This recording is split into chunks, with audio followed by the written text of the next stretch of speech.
ዓለም አቀፉን የኃይል ሚዛን የሚቀይር አዲስ ጦርነት ከፊታችን ተደቅኗል። እስራኤል ያለ ጠላት መኖር አትችልም ተብሎ በይፋ ታወጀ። ሐማስ፣ ሂዝቦላህና ኢራን ተራ በተራ ተመጭተዋል። አሁን ግን ተረኛው ሀገር ማን ነው? የቱርክ የደህንነት ሹሞች ለምን ነቁ? እስራኤል ለዓመታት በሚስጥር ስትጠቀምበት የነበረው ባለሰባት ደረጃ የመጫወቻ መመሪያ ዘ ፕሌይቡክ አሁን በቱርክ ላይ መተግበር ጀምሯል። ይህ ጦርነት ከተቀሰቀሰ ዓለም የምታውቀው ስርዓት ሙሉ በሙሉ ይፈራርሳል። ዝርዝሩን አሁን እንመለከታለን። ወደ ፕሮፌሰር ጂያንግ ሌላኛው ጥልቅ የጂኦፖለቲካ ትንታኔ እንኳን በደህና መጣችሁ። ወደ ዝርዝር መረጃው ከመግባታችን በፊት እንዲህ ያሉ ወቅታዊና ጥልቅ ትንታኔዎች ሁልጊዜ እንዲደርሷችሁ ቻናሉን ሰብስክራይብ ማድረጋችሁን እንዳትረሱ። እንዲሁም ይህንን ቪዲዮ ከየትኛው የዓለም ክፍል ሆናችሁ እየተከታተላችሁ እንደሆነ ኮሜንት ላይ ጻፉልን። አሁን በቀጥታ ወደ አስደንጋጩ ትንታኔ እንለፍ።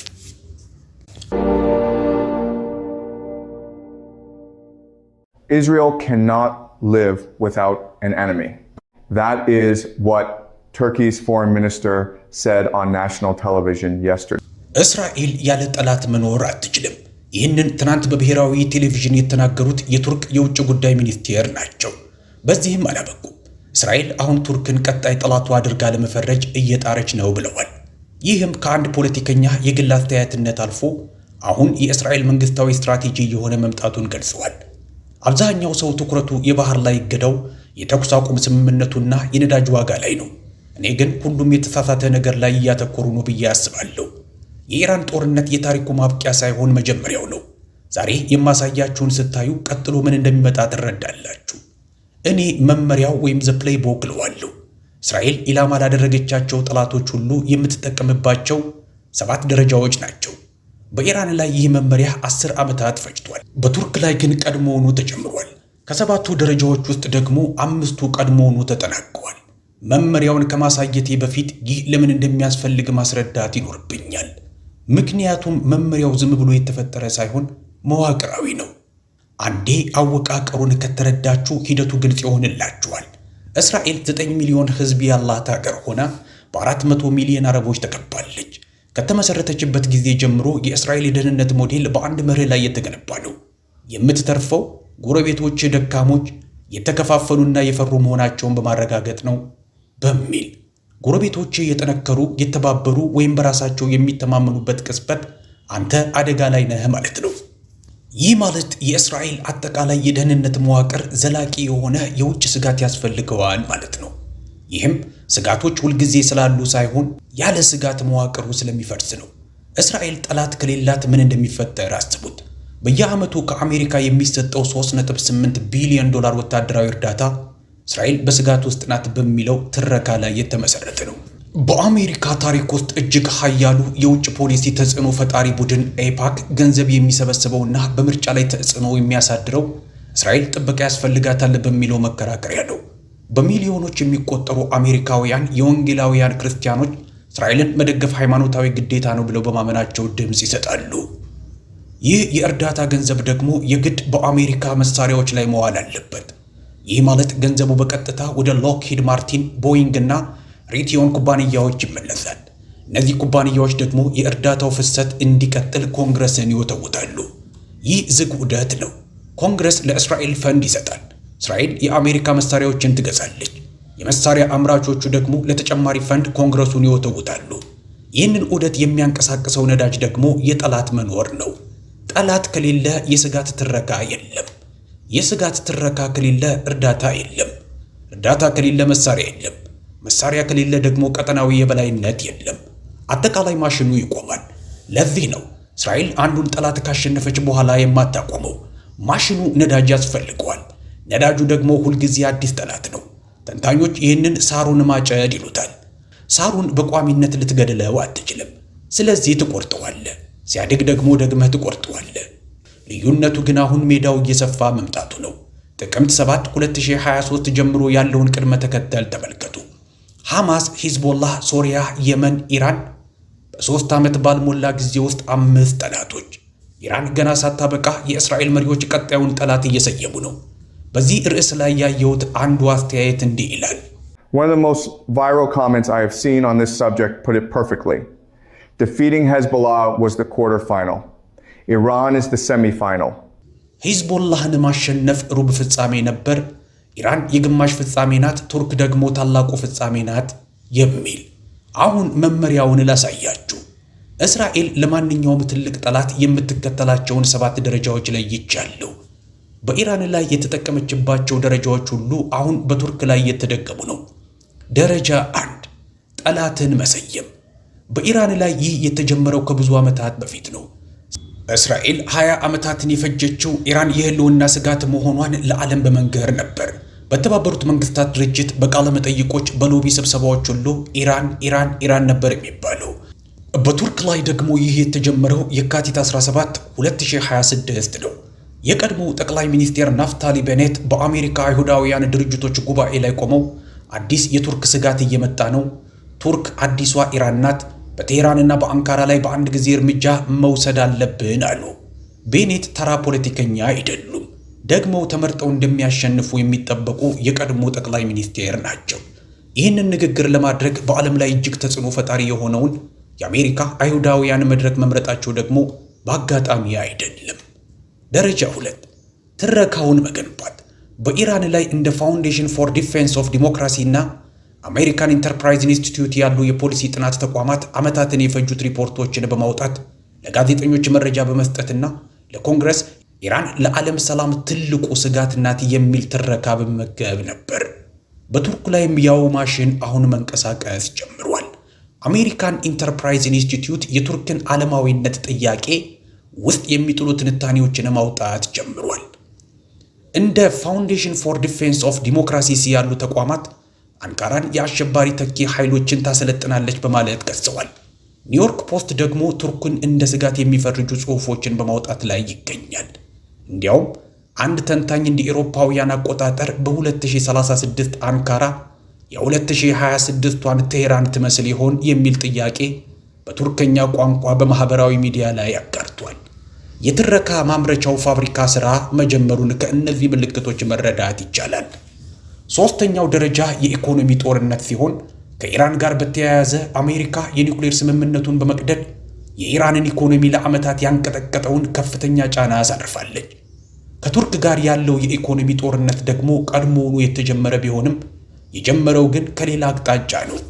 ቱርክ ከግንቦት 2024 ጀምሮ በእስራኤል ላይ ሙሉ የንግድ እገዳ የጣለች ሲሆን የቱርክ ወደቦች አሁን ማንኛውም መርከብ ከእስራኤል ጋር ግንኙነት እንደሌለው የጽሑፍ ዋስትና እንዲያቀርብ ይጠይቃሉ። የእስራኤል የውጭ ጉዳይ ሚኒስቴር ኤርዶጋንን የሀገራቸውን የኢኮኖሚ ፍላጎት ለሐማስ መስዋዕት እያደረጉ ነው በማለት ሲከሱ፣ ሌሎች የእስራኤል መሪዎች ደግሞ ቱርክ ከኔቶ እንድትባረር እየጠየቁ ነው። ይህም የመጨረሻው የኢኮኖሚ ማግለል እርምጃ ይሆናል። ደረጃ 4 የተኪ ጦርነት አውድማ መፍጠር ነው። ከኢራን ጋር በተያያዘ ሶሪያ ለ10 ዓመታት የተኪ ጦርነት አውድማ ሆና ቆይታለች። እስራኤልም በሶሪያ ውስጥ ያሉ የኢራን ኢላማዎችን በመቶዎች የሚቆጠሩ ጊዜያት መታለች።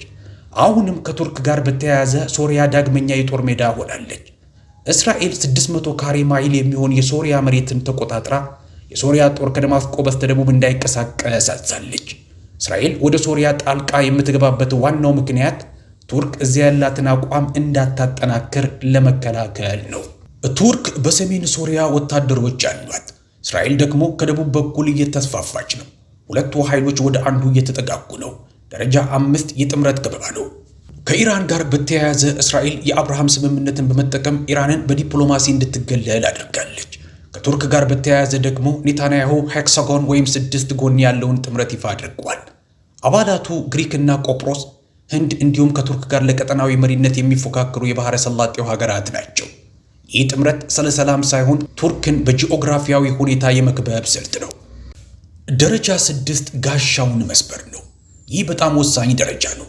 ማንኛውም ኢላማ የመጨረሻው እርምጃ ከመወሰዱ በፊት መወገድ ያለበት የመከላከያ መዋቅር ወይም ጋሻ አለው። ከኢራን ጋር በተያያዘ ጋሻው የጂሲፒኦኤ የኒውክሌር ስምምነት ነበር። ስምምነቱ እስካለ ድረስ ኢራን ዓለም አቀፋዊ ተቀባይነትና የዲፕሎማሲ ጥበቃ ነበራት። ነገር ግን ትራምፕ እንደ አውሮፓውያን አቆጣጠር በ2018 ስምምነቱን ቀደዱት። በዚህም ጋሻው ተወገደ። ከ8 ዓመታት በኋላ ደግሞ ቦምቦች መውረድ ጀመሩ። ከቱርክ ጋር ደግሞ ጋሻው ኔቶ በተለይም አንቀጽ 5 ወይም አርቲክል 5 ነው። ማንኛውም የኔቶ አባል ከተጠቃ ሁሉም አባላት ምላሽ የመስጠት ግዴታ አለባቸው። ቱርክ በኔቶ ጥበቃ ስር እስካለች ድረስ እስራኤል ከጠቅላላው የምዕራባውያን ጥምረት ጋር ግጭት ውስጥ ሳትገባ ቱርክን መምታት አትችልም። ታዲያ ይህ ጋሻ ምን እየሆነ ነው? ትራምፕ በመጀመሪያው የሥልጣን ዘመናቸው አሜሪካን ከኔቶ ለማስወጣት ዝተዋል። በ2024 የምርጫ ቅስቀሳቸውም ኔቶ ጊዜው ያለፈበት መሆኑንና አባላቱ ክፍያ ካልፈጸሙ ጥበቃ እንደማያደርጉላቸው ተናግረዋል። በ2025 ደግሞ የኔቶ አባላት ከጠቅላላ የሀገር ውስጥ ምርታቸው 5% ለደህንነት እንዲያወጡ ጠይቀዋል። ይህ ደግሞ ማንኛውም ሀገር ሊያሟለው የማይችል ቁጥር ነው። አንድ ከፍተኛ የአሜሪካ የጸረ ሽብር ባለስልጣን ከስራቸው ሲለቁ በሰጡት ይፋዊ መግለጫ ትራምፕ ከኔቶ መውጣት የሚፈልጉበት አንዱ ምክንያት አሜሪካ ከቱርክ ጋር ጦርነት ውስጥ ስትገባ ከእስራኤል ጎን መቆም እንድትችል ነው ብለዋል። ይህ ከውጭ የመጣ ግምት ሳይሆን በክፍሉ ውስጥ የነበረ ሰው ያየውን የነገረን ሀቅ ነው። እዚህ ጋር ግልጽ መሆን እፈልጋለሁ። ትራምፕ እስካሁን ከኔቶ አልወጡም። ነገር ግን ለመውጣት ለዓመታት ፍንጭ ሲሰጡ ቆይተዋል። እያንዳንዱ ምልክት ደግሞ የሚጓዘው ወደ አንዱ አቅጣጫ ብቻ ነው። ቱርክን ከሚጠብቀው ጥምረት ማራቅ። ደረጃ 6 ገና አልተጠናቀቀም፣ ነገር ግን በሂደት ላይ ነው። እናም ሁሉም ሰው ወዴት እየተገፋን እንደሆነ ማየት ይችላል። ደረጃ 7 ጦርነት ነው። ከኢራን ጋር ይህ የሆነው የካቲት 28 ቀን 2026 ቦምቦች መውረድ በጀመሩበት ወቅት ነው። ከቱርክ ጋር ይህ ደረጃ ገና አልተከሰተም። ነገር ግን ላሳያችሁ የምፈልገው ነገር ቢኖር ከ7ቱ ደረጃዎች ውስጥ 5ቱ ቀድሞውኑ ተጠናቀዋል። ደረጃ 6 ደግሞ አሁን በሂደት ላይ ይገኛል። ይህ ማለት አንድ ደረጃ ብቻ ይቀራል ማለት ነው። እስራኤል ነገ አንካራን በቦምብ ትደበድባለች ብዬ እየተነበይኩ አይደለም። ነገር ግን እየታየ ያለውን ሂደት ነው የማሳያችሁ። እስራኤል ኢላማ ባደረገቻቸው ጠላቶች ሁሉ ላይ የተደገመ ሂደት ሲሆን አሁን ደግሞ ይህ ሂደት በቀጥታ ወደ ቱርክ እያመለከተ ነው። እዚህ ጋር ነው ትንታኔው ይበልጥ ሳቢ የሚሆነው። ምክንያቱም ቱርክ እንደ ኢራን አይደለችም። ልዩነቱም ትንሽ ሳይሆን እጅግ ሰፊ ነው። ይህም ማለት እስራኤል መመሪያውን ለማጠናቀቅ ከሞከረች ከቱርክ እጅግ የሚበልጥ ነገር ሊጠፋ ይችላል ማለት ነው። ቱርክ እስራኤል እስካሁን ካሰበቻቸው ኢላማዎች ሁሉ ለምን እጅግ አደገኛ እንደሆነች 5 ምክንያቶችን ላሳያችሁ። Turkey is the most dangerous target Israel has ever considered. First, Turkey has the second largest military in NATO. More than 400,000 active personnel. የመጀመሪያው ምክንያት ቱርክ በኔቶ ውስጥ ሁለተኛው ትልቅ ጦር ያላት ሀገር መሆኗ ነው። ከ400,000 በላይ ንቁ ወታደራዊ አባላት አሏት። ይህ ለ10 ዓመታት በማዕቀብ እንደዛለው የኢራን ጦር አይደለም። ቱርክ ዘመናዊና በጦርነት የተፈተነ ተዋጊ ኃይል አላት። የቱርክ ወታደሮች በሶሪያ፣ በሊቢያ እና አዘርባይጃን በደገፉበት የ44 ቀናት ጦርነት ውስጥ እውነተኛ ወታደራዊ ክንዋኔዎችን አካሂደዋል። የአርሜኒያን መከላከያ ያፈራረሱትና በአዘርባይጃን የጦርነት ውጤት ላይ ለውጥ ያመጡት የቱርክ ባይራክታር ድሮኖች የንድፈ ሐሳብ መሳሪያዎች አይደሉም። በሊቢያ የሩሲያ ሰራሽ የሆኑትን የፓንቲስር የአየር መከላከያ ስርዓቶችን ደምስሰዋል። እስራኤል እንዲህ አይነት የማጥቃት አቅም ያለው የድሮን ኃይል ካለው ተቃዋሚ ጋር ገጥማ አታውቅም። ሁለተኛው ምክንያት ቱርክ $1.1 ትሪሊዮን የሀገር ውስጥ ምርት ወይም ጂዲፒ ያላት የጂ20 አባል መሆኗ ነው። ኢራን ለ47 ዓመታት በማዕቀብ ስር ሆና የነበራት ጂዲፒ $400 ቢሊዮን ብቻ ነበር። ቱርክን እንደ ኢራን በቀላሉ ማዕቀብ ልትጥልባት አትችልም። ምክንያቱም ቱርክን መቅጣት ማለት ራስን መቅጣት ማለት ነው። የአውሮፓ ህብረት ለንግድ፣ ለስደት ቁጥጥርና ለኢነርጂ መጓጓዣ በቱርክ ላይ ጥገኛ በመሆኑ አውሮፓ ለዚህ ማዕቀብ በፍጹም አይስማማም። ሶስተኛው ምክንያት ኤርዶጋን ዝም ብለው አይስጡም። የምዕራባውያን ተንታኞች ሁልጊዜ የሚሳሳቱት የኤርዶጋን ንግግር ለሀገር ውስጥ ፍጆታ ብቻ እንደሆነ በማሰብ ነው። ነገር ግን ታሪካቸውን ይመልከቱ። ቱርክ በሊቢያ ጣልቃ ትገባለች አሉ፣ ገቡም። አዘርባይጃንን በወታደራዊ ሁኔታ ትደግፋለች አሉ፣ ደገፉም። በእስራኤል ላይ ሙሉ የንግድ እገዳ ትጥላለች አሉ፣ ጣሉም። ኤርዶጋን በሊቢያና በአዘርባይጃን እንዳደረግነው በእስራኤል ላይ እርምጃ ልንወስድ እንችላለን ሲሉ ያለፈው ታሪካቸው የሚነግረን በቁም ነገር ልንወስዳቸው እንደሚገባ ነው። አራተኛው ምክንያት የቱርክና የፓኪስታን ጥምረት የኒውክሌር ገጽታን ያመጣል። ፓኪስታን የኒውክሌር መሳሪያ የታጠቀች ሀገር ናት። እስራኤልንም አታውቅም። ቱርክና ፓኪስታን እርስ በርሳቸው ወንድማማች ሀገራት ይባባላሉ። ሰራዊቶቻቸው የጋራ ልምምድ ያደርጋሉ። የደህንነት ተቋሞቻቸውም ይተባበራሉ። እስራኤል ቱርክን ብትመታ ፓኪስታን ምን ታደርጋለች የሚለው ጥያቄ ይነሳል። እስራኤል የቅርብ ወዳጇ የኒውክሌር መሳሪያ የታጠቀ ሀገር ላይ ጥቃት ሰንዝራ አታውቅም። ይህም ስሌቱን ሙሉ በሙሉ ይለውጠዋል። አምስተኛው ምክንያት የቱርክ የውጭ ጉዳይ ሚኒስቴር ሃካን ፊዳን የቀድሞ የደህንነት ሹም መሆናቸው ነው። የቱርክን ብሔራዊ የደህንነት ድርጅት ኤምአይቲ የመሩ ሰው በመሆናቸው ሞሳድ እንዴት እንደሚንቀሳቀስ ያውቃሉ። ምክንያቱም ሙሉ የሥራ ዘመናቸውን ያሳለፉት የሞሳድን ክዋኔዎች በመመከት ነው። ትናንት በቴሌቪዥን ቀርበው መመሪያውን ወይም ዘ ፕሌይቦክ ይፋ አድርገዋል። እስራኤል ያለ ጠላት መኖር አትችልም፣ ይህም የመንግስት ስትራቴጂ የሆነ ነው ብለዋል። የእርስዎ ኢላማ የሆነው ሀገር የደህንነት ሹም በብሔራዊ የቴሌቪዥን ጣቢያ ቀርቦ ስትራቴጂውን ገና ሳይጨርሱ ሲገልጸው መመሪያው ተጋልጧል ማለት ነው። መመሪያ የሚሰራው ኢላማው ሳይነቃ ሲቀር ብቻ ነው። ቱርክ ግን ነቅታለች። ለዚህ ነው መመሪያው በዚህ ጊዜ ሳይሳካ ይቀራል የምለው። ቱርክ በጣም ጠንካራ፣ ብዙ ግንኙነት ያላትና የነቃች ሀገር ናት። ነገር ግን ይህ ማለት እስራኤል አትሞክርም ማለት አይደለም። ምክንያቱም ማሽኑ ጠላት ስለሚያስፈልገው የማጥፊያ ቁልፍ የለውም። እስራኤል ይህንን መመሪያ ወደ ቱርክ የምትገፋው ከሆነ ደረጃ 7 ባይጠናቀቅ እንኳ የሚደርሰው ጥፋት እጅግ የከፋ ይሆናል። ጥፋቱ ግን በቱርክ ላይ ሳይሆን በኔቶ ላይ ነው። እስራኤል ቱርክን ካጠቃችና አሜሪካ በኔቶ ውስጥ ከቀጠለች አሜሪካ የቅርብ ወዳጇን ወይም እስራኤልን ተከላክላ ቱርክን መርዳት ይኖርባታል። ይህ ደግሞ የማይቻል ነው። አሜሪካ ይህንን ሁኔታ ለማስቀረት ከኔቶ ከወጣች ደግሞ ሩሲያ በአውሮፓ በአንድ ጀንበር አሸናፊ ትሆናለች። የ30 ዓመታት የምዕራባውያን የደህንነት መዋቅርም ይፈራርሳል። አሜሪካ ምንም ካላደረገች ደግሞ የሁለቱንም ወዳጆች አመኔታ ታጣለች። እያንዳንዱ መንገድ ወደ ጥፋት ያመራል። ጥፋቱም የቱርክ ሳይሆን የስርዓቱ ወይም የሲስተሙ ራሱ ነው። መመሪያው የተነደፈው እንደ ኢራን ላሉ የተገለሉ ጠላቶች ነበር። ቱርክ ግን በሁሉም የምዕራባውያን ተቋማት ውስጥ የተሳሰረች ናት። ያንን ክር ከሳቡት አጠቃላይ ጨርቁ ይተረተራል። ለዚህ ነው መመሪያው ይከሽፋል የምለው። ነገር ግን እየከሸፈ በሚሄድበት መንገድ ላይ የሚፈጠረው ጉዳት እኛ የምናውቀውን የዓለም ስርዓት ዳግመኛ ይቀርጸዋል። 3 ትንቢቶች አሉኝ። አንደኛው በሚቀጥሉ 6 ወራት ውስጥ እስራኤል በሶሪያ ውስጥ ከቱርክ ጋር ግንኙነት ያለውን ኢላማ ትመታለች። ይህም እንደ አጋጣሚ ወይም የኢራን ተላላኪዎችን ለመምታት እንደታለመ ተደርጎ ይገለጻል። ነገር ግን እውነተኛው ዓላማ የቱርክን ምላሽ ለመፈተሽ ይሆናል። ደረጃ 7 ሁልጊዜ የሚጀምረው በዚህ መንገድ ነው እንጂ በይፋ በጦርነት በማወጅ አይደለም። ደረጃ 7 ሁልጊዜ የሚጀምረው በዚህ መንገድ ነው እንጂ በይፋ ጦርነት በማወጅ አይደለም። ሁለተኛው ትንቢት እንደ ኤሮፓውያን አቆጣጠር ሐምሌ 7 በአንካራ ከሚካሄደው የኔቶ ጉባኤ በፊት በእስራኤልና በቱርክ መካከል ትልቅ የዲፕሎማሲ ቀውስ ይፈጠራል። ምናልባትም በሶሪያ የአየር ክልል ውስጥ ወታደራዊ ግጭት ወይም የተጋለጠ የደህንነት ክወና ሊሆን ይችላል። ይህ ጉባኤ በኔቶ ታሪክ ውስጥ እጅግ ወሳኙ ስብሰባ ይሆናል። ምክንያቱም የቀረበው ጥያቄ አንድ አባል ሀገር በሌላኛው አባል የቅርብ ወዳጅ ጥቃት ሲሰነዘርባት ኔቶ አሁንም ይሰራል ወይ የሚል ይሆናል። ሶስተኛው ትንቢት መመሪያው በቱርክ ላይ አይሳካም፣ ነገር ግን ሙከራው ኔቶን ይከፋፍላል። አሜሪካ ከመካከለኛው ምስራቅ የምትወጣበትን ፍጥነት ያፋጥናል። እንዲሁም እስራኤል ሳይሆን ቱርክ የምዕራብ ኤሲያ የበላይ ኃይል ሆና የምትወጣበት አዲስ ቀጠናዊ ስርዓት ይፈጥራል። ታላቁ ፍጻሜ ወይም ግራንድ ፋይናል የሚያበቃው አንዱን በመጣል ሳይሆን ስታዲየሙ ሙሉ በሙሉ በመፈራረስ ይሆናል። ይህንን ቪዲዮ አስቀምጡትና ከ6 ወር በኋላ ተመልሳችሁ አረጋግጡ። በአንድ ሐሳብ ልሰናበታችሁ። በጂኦፖለቲካ ጥናት ውስጥ የተረዳሁት አንድ ነገር ቢኖር እጅግ አደገኛው ቅጽበት መመሪያ ሲሳካ ሳይሆን መመሪያው በጣም ጠንካራ በሆነ ኢላማ ሲከሽፍና ማሽኑ ግን መግፋቱን ሲቀጥል ነው። ኢራን የተገለለች በማዕቀብ የዛለችና የደከመች ነበረች። መመሪያው ሰርቷል።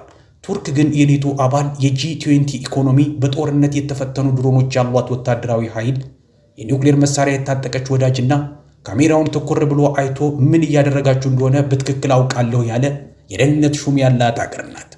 መመሪያው እንዲህ አይነት ኢላማ ገጥሞት አያውቅም። ይህ መመሪያ ግጥሚያውን በድል ይወጣዋል ብዬ አላስብም። ጥያቄው ግን እስራኤል ታሸንፋለች ወይስ ቱርክ የሚለው አይደለም።